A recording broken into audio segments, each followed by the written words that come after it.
Il suffit d'un détail, une photo, un commentaire, un simple lien sur lequel tu cliques. Il n'y a pas besoin de piratage, il n'y a pas besoin de logiciels hackers venus du dark web, juste ce que tu laisses traîner chaque jour sans y faire attention. Et en moins de 30 secondes, quelqu'un peut savoir où est-ce que tu es situé. Non seulement il peut connaître ton pays et ta ville, mais aussi ta rue, ton immeuble et peut-être même la pièce dans laquelle tu respires.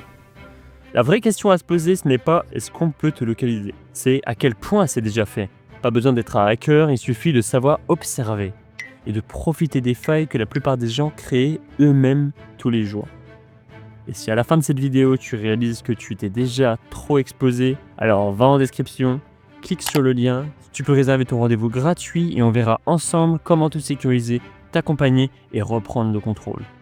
Par exemple, tu prends une photo, tu l'envoies sur un groupe, tu la postes en story. Tu crois que tu as juste partagé un bon moment que tu as passé. Mais ce que tu as vraiment envoyé, c'est beaucoup plus que ça. Ta photo contient ce qu'on appelle des métadonnées. En gros, c'est des informations qui sont invisibles et qui sont stockées dans le fichier lui-même. Et dans ces métadonnées, il y a parfois ta position GPS exacte. La latitude et la longitude, ce sont des précisions à quelques mètres près. La date, l'heure, le modèle de ton téléphone et même la direction de la caméra. Un simple outil comme ExifTool ou un site gratuit peut extraire tout ça en 5 secondes. Le résultat ? Le hacker, il ouvre ta photo, il clique et il te localise sur une carte et tu l'as fait pour lui, tu viens de lui dire où est-ce que tu es. Même si tu as désactivé ta localisation, même si tu es prudent, tu t'exposes. Sur Instagram, sur Snapchat, sur Facebook et même d'autres plateformes, tu postes une photo dans un resto, un parc ou bien une rue. Mais en arrière-plan, tu ne remarques pas les détails, mais lui les voit. Une enseigne, une façade, une plaque ou même un bâtiment, ça suffit à l'attaquant pour créer un périmètre de ta situation. Avec un outil comme Google Lens ou Yandex, un hacker peut comparer cette image à une base géante et retrouver exactement où est-ce que tu étais. Pire, t'écris un commentaire sous un post genre « Ah, j'ai mangé là hier, c'était à Bordeaux ». Tu viens de lui dire en fait ta géolocalisation toi-même. Tu veux montrer que t'es allé quelque part et tu livres ta position, ta date et ton activité gratuitement, comme ça.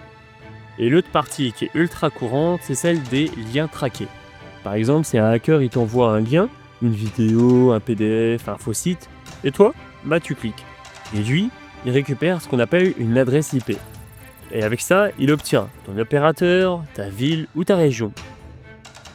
Et parfois même ton navigateur, ton système, ton réseau Wi-Fi, et tout ça sans que tu t'en rendes compte. Il n'y a pas besoin d'installer quoi que ce soit. Tu lui as offert ta localisation en un seul clic. 30 secondes et le jeu est déjà terminé. Mais la méthode la plus redoutable, c'est celle qui ne repose sur aucun outil. Juste de la patience et des connexions. Tu utilises le même pseudo partout, tu postes sur un forum, tu likes sur une page Facebook ou tu réponds à un simple tweet. Tu laisses des commentaires en disant « j'étais à telle ville hier » ou « je rentre à Toulouse demain ». Eh bien, chaque trace est une pièce du puzzle. Et un bon analyste OSINT ou un harceleur motivé, il va les assembler. Il va recouper ton pseudo, ton style d'écriture, ton fuseau d'horaire, tes centres d'intérêt, tes horaires d'activité et même aussi tes photos. Et au bout de quelques minutes, il saura qui tu es, où tu vis, quand tu dors. Pourtant, tu dois te dire que tu n'as rien révélé, mais tu as suffisamment parlé pour qu'on te localise. Et le pire dans tout ça, c'est que tu n'as rien fait d'illégal. Tu n'as rien fait de mal, tu as juste vécu, tu as posté, tu as partagé, et quelqu'un d'autre t'a regardé faire. Ce que je viens de te dire, ce sont des techniques accessibles à n'importe qui. Pas besoin d'être un hacker de film, juste quelqu'un de patient, malin et déterminé. Chez Optinet Security, on t'apprend à reprendre le contrôle, à effacer tes traces, protéger tes comptes, sécuriser ton environnement numérique et bien plus encore. Pas seulement pour toi, mais aussi pour ceux que tu protèges, comme ta famille, ton argent ou même aussi ton business. Il est temps d'agir, pas quand tu te feras attaquer. Alors le lien est en description, tu prends ton rendez-vous gratuit et on voit ensemble. Parce que ce que je viens de te montrer, c'est rien comparé à ce qui t'attend. Si tu ne veux pas être la prochaine cible, forme-toi, équipe-toi et reste invisible. Allez, abonne-toi parce que la suite sera encore plus sérieuse.